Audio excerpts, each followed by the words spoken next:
বিমানের বিরুদ্ধে যে অভিযোগটা করছেন ভিডিও, এটা ঠিক উনি সঠিক অভিযোগ করছেন না, অসত্য অভিযোগ। এবং আমরা এটা জেলা শাসক অলরেডি জানি যে আমাদের অভিযোগের একটি কারণ হচ্ছে যে আমরা খুব দেখে খুব আশ্চর্য হয়ে যাচ্ছি যে নির্বাচন কমিশনের কিছু লোক পক্ষপাতিত্বমূলক আচরণ করছে।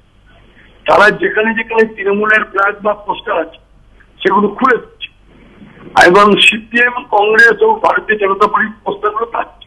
সরকারি কোনো কর্মীকে কোনো গুরুত্বপূর্ণ মন্তব্য কেউ করেনি। বিমানের বিরুদ্ধে যে অভিযোগ করছে, বিমান অত্যন্ত করতে হয়েছে।